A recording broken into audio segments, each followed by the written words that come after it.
You should like doing that. Aussie Dad. All right, that's fine.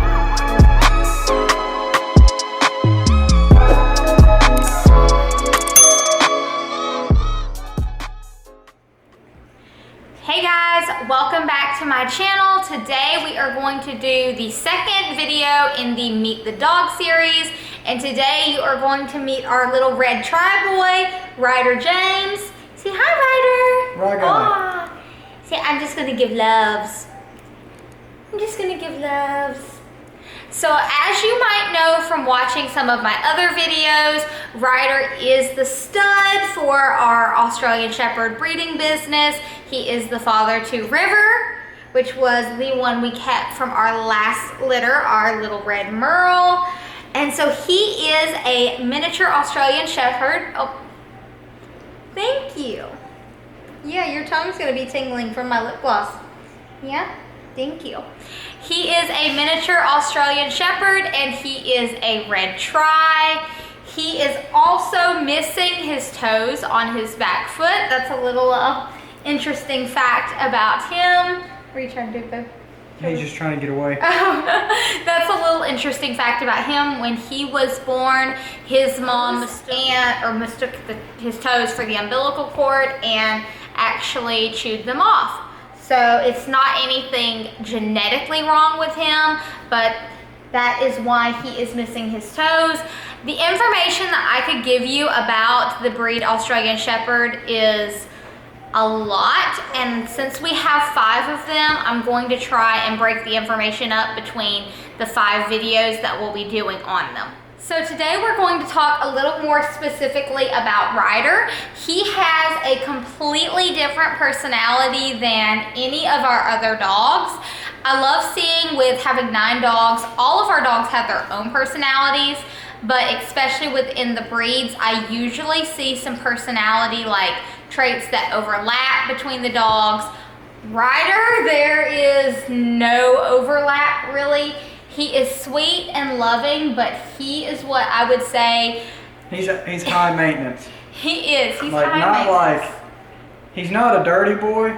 He's just, watch. You ain't gonna be able to see it, but when you let him go, he's gone. If stay like that. I could describe him, I would say if a dog could have ADHD, that is Ryder. He cannot be still for even a moment. He can't even sleep in the bed. No. He won't even sleep in the bed with you. He has to sleep in a crate because otherwise he would never sleep because he doesn't stop. His attention span, he's extremely smart, but it's hard to keep his attention when you're trying to get him to do a job. He will start out doing great and then his mind just completely switches tracks and it's hard to get him back on focus. Now the one exception to that is him playing fetch. He absolutely loves fetch more than anything. He's one of the only dogs that we have that knows how to play fetch. Yes. River can play it to an extent. She's learning. Ellie can play it to an extent. When she wants to. But Ryder thoroughly Ryder's enjoys the one that it. will bring the ball back. He knows that extra step. The extra step that is necessary for fetch. But he absolutely enjoys it, and that's the one way we can actually get him out and kind of tire him out, because there is not a lot. With Australian Shepherds, the main thing, they're high energy dogs, is tiring them out, but not just physically, mentally. If you can mentally tire out an Australian Shepherd, it will make all the world of difference in your life. Literally, if I can get Riley and River like mentally wore out, the amount of chaos in our house goes down. I can't even describe how much it goes down. Like, at least 50%. Riley and River? Yes. Yeah, they're like rockets. They are. Around the house. But this video isn't about them. With Ryder, aside from playing fetch, there isn't much we can do to mentally and physically wear him out. Hey, fetch wears him out pretty good. It does. You play with him for like an hour, It wears him out pretty quick. Yes, but then you bring him in and he rests for 15 minutes. Yep, and then he's full charge again. Ready to go. The only way we can get him to actually sit and be calm is to put him in his crate. I think when he gets in his crate, it mentally makes him where he can't run off, he can't go anywhere. So mentally he's like, okay, I'm stuck here, and he'll finally lay down and get some rest. If you just let him run around, I think that dog would go a week and not even sleep. I don't know how he sleeps in that cage, because you put him in the bed that's more comfortable than his crate, and he won't even lay down on the bed. He wants to play. It can be 11 o'clock, 1 in the morning, 3 in the morning, 7 in the morning. He's always ready to go, and I don't know when he catches sleep, but in that crate. He catches some sleep when I'm not looking, apparently. But he truly is the sweetest boy. You can see with him being a red tri, he has the red fur coat along with the white and tan points. And then he has brown eyes. Such a handsome fella, if I do say so myself. Yes, you are. You are a very handsome fella. He loves to give kisses. When you can get him to actually spend some time with you, that is one of his favorite things to do, is to give some kisses and loves. He loves to be scratched. He is kind of skittish and like shy. Like when I was up there letting him out of the room, I had the door open and he'd go to the doorway and then he'd back up like it wasn't okay to leave, and then he'd come back and then he'd back up, and you just finally got to just, it's something with your body language that he reads, and then he'll run past you and go wherever you want him to go. That does seem to be a genetic trait with him. So his mom, Ella, is that way. She's pretty skittish. And then his half-sister, Aspen, is actually that way as well. They belong to my friend Michaela, who also breeds dogs. I've had her on a video with me before when we were talking about starting TimberGrove Mini Aussies, and then her breeding business, Wildcat Creek Mini Aussies.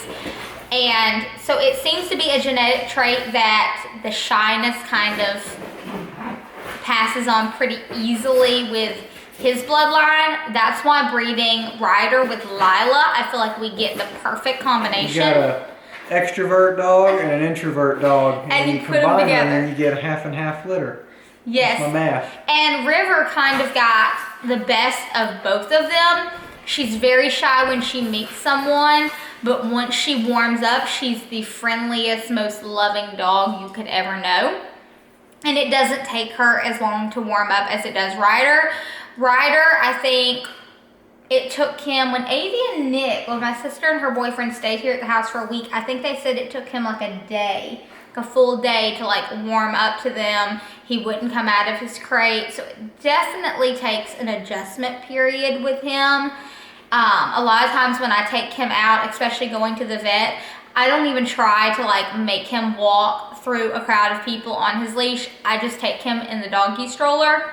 He is leash trained and he does walk very well on a leash, but he gets extremely nervous and just wants to start hiding behind me. The good thing about him though is he's not like dogs that aren't familiar with people.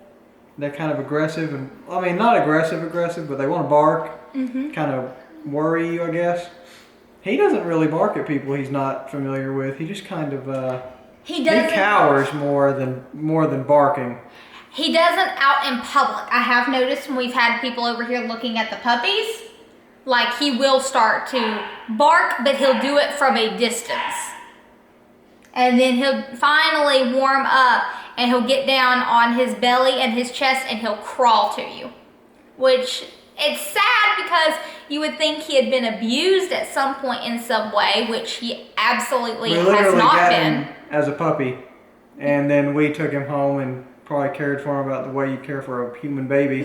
He's been spoiled rotten. Because of her. And they're my kids.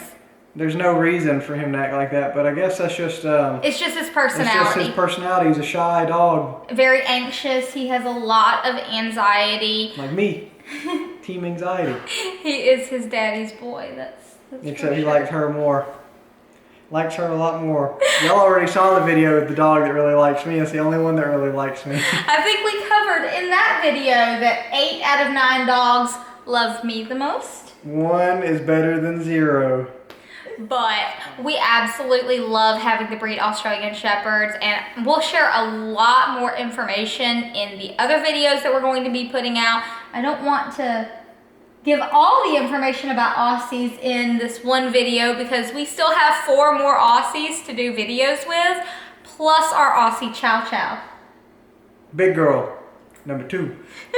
We got 3. We got 3. They're kind of bigger, but none of them tops our dog from our last video, Miss Winter.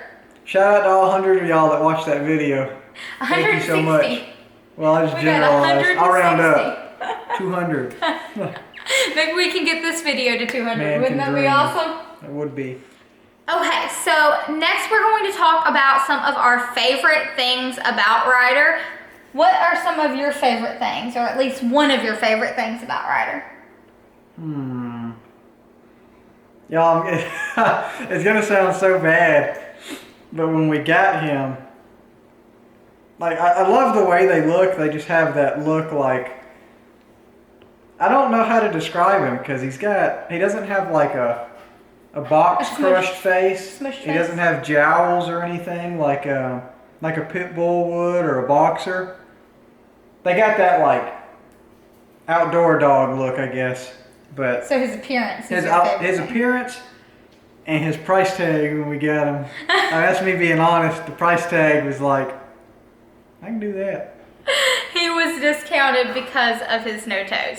Now, I'm going to be honest, and it might sound a little strange to people, but my favorite thing about Ryder is the fact that he's missing his toes. It does make him unique. He's different than all the other ones, and I'm not meaning to cut you off, but my grandpa thinks he needs little booties, or maybe just one booty for that one little nub, but you can't really, he doesn't act like it's there. Like, he'll scratch with it, and then he might realize that there's no, yeah, he'll realize like, hey, you know what? That doesn't feel as good on this side. Yeah, when I use my other foot, it feels different. I wonder why. But he'll get a callus on it, and I guess that kind of, it looks like a claw, and it probably acts kind of like a claw, but it eventually comes off. After a couple baths. But the only thing I've ever noticed about it, if it's real hot outside, he does not like standing on that. He will lift it up. Because I guess it makes sense. It's more sensitive. And if he runs too much, like after he plays fetch for about 45 minutes to an hour, sometimes he'll start running and he'll lift that one up every once in a while. So then we kind of know, okay, he needs to take a little bit of a break. But I think that's my favorite thing about him because so many people don't give dogs that have some kind of what would be considered a flaw a chance. Like a double merle on one of them. Where they can be blind or deaf. And I hate to sound like that guy, but I'd like to have one of those over. But not ever breeding. Yeah, not breed them. Never. It's just like she said. You give a dog a chance that's deaf and blind, or you give a dog that's blind somewhere to go. Or that has 3 legs. Because I don't know what happens to them in the pound. I'm pretty certain I do know if they don't get taken. What happens. I can't even think about that. You know what I'm saying, And we're definitely not advocating for people to breed dogs and breed 2 merles together to get double merles at all. But we also know that mistakes do happen. Sometimes people get into the business and don't realize what can happen if you breed them together, which obviously if you're getting into the breeding business, you need to educate yourself. But also you can have a thing called the recessive? No, it's not recessive. It's the merle gene, and I'm drawing a blank on what it's actually called. They have the merle gene, but they don't actually have the color pattern of the merle gene. So that's why we get So that way you can't tell, right? Yes. And that's how an accident can happen. You can't tell visually with your eye. That's why we get all of our dogs genetically tested to make sure that they don't have a hidden merle. That's what it is. The hidden merle gene. And the only ones that have the merle gene with our dogs are the ones that are colored as merles. And I would definitely recommend to anyone watching this, if you are considering getting into the breeding industry with Australian Shepherds, I would get my dogs tested. One, just to make sure that they are not genetic carriers for anything that could be potentially harmful for their puppies. And also just to make sure that if you are breeding a merle with a tri, that your tri isn't a hidden merle, because then you do run the risk of accidentally ending up with double merles that, like he said, can be deaf and blind and usually are. Yeah. We kind of have a habit of, and not to cut you off, we have a habit and a soft place for animals that have any kind of issues, whether it be neurological or physical. I feel like all animals deserve a chance.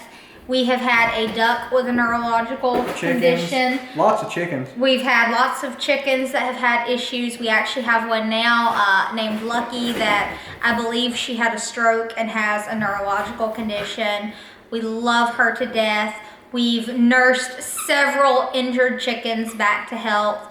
We have Ryder missing the toes on his back foot. I'm trying to think, have we had any others? We haven't had any with any serious problems. I mean, Raya had the real bad UTI going on that one time. But that's not like a genetic or anything like that. Yeah. No, Raya came from a pretty dirty place, and we'll cover that when we do her. But yeah, other than that, no, it's really just been chicken, Ryder and pretty much the farm animals. Now, growing up, I did had many cats that had issues. I had a cat that had half a tail, a cat that only had one eye. Pretty much for me, the way I think of it is, if I don't take these animals, what is going to happen to them? Because a lot of people don't have a place in their heart or in their life for animals that aren't what they would consider to be perfect, and it's not the animal's faults. And no, it's no different. It's no different than a person. It's no different than a person. Like if you have a kid and your kid has something going on, you don't just I don't want that one. Like you don't love them. You don't love them any less. Is the bottom line. And usually, like Ryder, you couldn't, when he calms down and can give you some love, you couldn't ask for a more loving, affectionate, sweet boy. Until you mentioned it about his toes, you really don't even notice it on him. You really don't. He acts just like any other dog.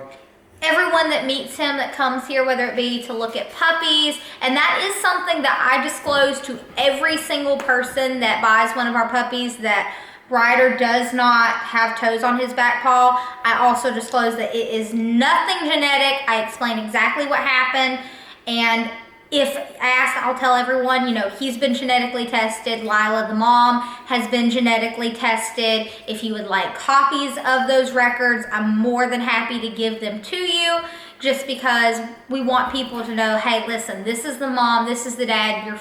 Feel free to meet them. This is all of their information. This is an issue that he has, but it is not something that there is any chance of him passing on to his offspring. Okay. Out of all of the companions he has, who do you think would be his number one best buddy that he likes to play with? Number one best buddy. That's a good one. Trying to think. 'Cause we know Riley and River, they're like two peas in a pod. They love playing together. And then you got Lila. Then you have Lila and River that like playing together. Yeah, well, you got Lila that'll, she'll swing to Ellie or Dallas. Dallas, River. But, they all got to have a favorite, I would say, a favorite playmate. Oh, I'm sure they do. I'm trying to think myself. I think Ryder's is Ellie. You think he likes playing with Ellie? I think he likes playing with Ellie the most. He loves to chase her, and when he was a puppy, she was the closest one to his age. They are 1 year and 1 month apart in age.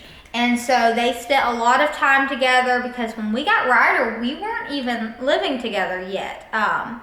We drove together to where we picked him up, and then I think I spent the day with him. And then, we weren't living together like she said. And so I just visited For him 3 when weeks, and then we were living. Yeah, it wasn't for very long. It wasn't. But I'd come by and visit him. It was like having a kid.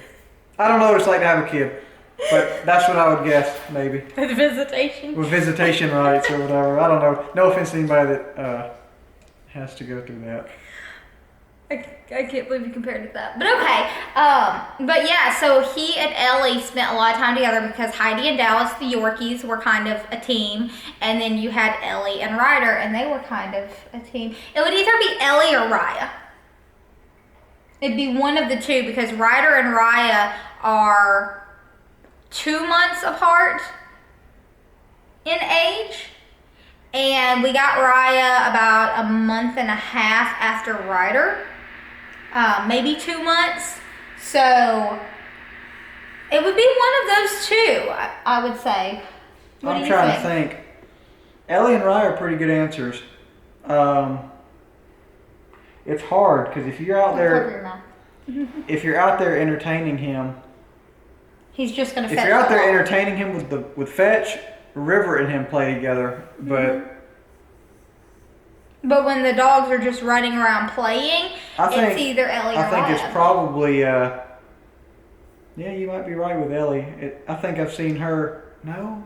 It's hard when you have as many as us. It's hard to keep your eyes on which ones play with one another the most. Some of them are easy because they're always beside one another, but... His least favorite, I can tell you, is Winter. Oh, yeah. He's not a fan of her, not a big fan. Yeah, but Winter probably doesn't even know that he's there. No, I mean, I'll see her, like, he'll grab onto her fur, like her butt fur or her tail fur, and she'll kind of jump around and look at him real quick, but she doesn't snap or try to retaliate. I think she's just like, dude, I'm bigger than you. I think it might be Ellie, but I think, and I'll ask you this question on all of them, but I think Ellie is everybody's number one playmate because they all love chasing her. They love chasing her so much. Yeah, Ellie's a good answer for that. Now, I will say, I wouldn't say Ellie is all of their favorites because Heidi Nan has never played with Ellie. The only 2 dogs I've ever seen Heidi play with is Dallas and River. I don't ever see Heidi Nan play with anyone. Well, when I'm in there in the bed and I've got some of the other dogs on there, she'll like play around with River. I never see that dog play. I didn't know that dog. Dallas. I thought that dog was too good to play. She is a little crisp, but today's video isn't about her. Every other day of the year is about her. The last question would be... Okay. Do you have a funny moment, like memory you have of him? Yeah. All right, we'll share. Come here, Ryder. Let me share your little hilarious story. This dog right here had to be circumcised. Oh, yeah, I remember that. That is the most hilarious story YouTube I have. might hit you for that, saying that word. Yeah, so that was, I won't get into that entire story. You kind of get the He had to wear the cone of shame. Do we have any photos? I don't think we took any photos of him in the cone. I think I have some photos of him in the cone of shame. If we have photos of him in the cone of shame, I will post them up here. But yeah, that I'll let you use your imagination on that one. Why he needed the cone of shame. But he was not neutered, obviously, since we are using him for breeding purposes. But on that note, I say we head outside for him to play some fetch, and we'll take you along with us for that.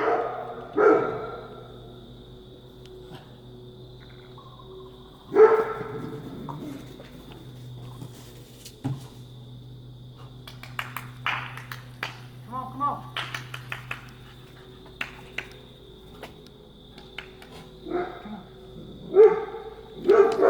Ryder.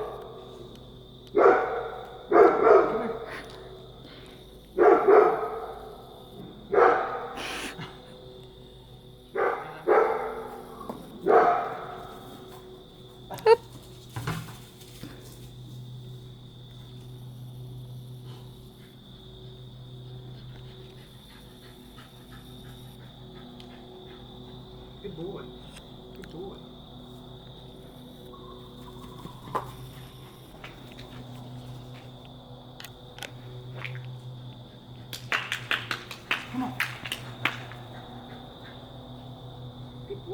Good boy. Thank you guys so much for watching today's video. I am super excited to be able to share Ryder, Winter, and all of our other babies with you. Who's going to be in the video next time? That's a surprise. Stay tuned. So you'll have to come back and watch the next video. If you haven't already, I would love it if you would subscribe to my channel so you could become part of my YouTube family. And if you haven't headed over to my Instagram, it's RebeccaLynn_GA. Feel free to follow me there and get a little more information about what we're doing on a daily basis, how the dogs are doing, and so much more. I'll catch you next time. Bye.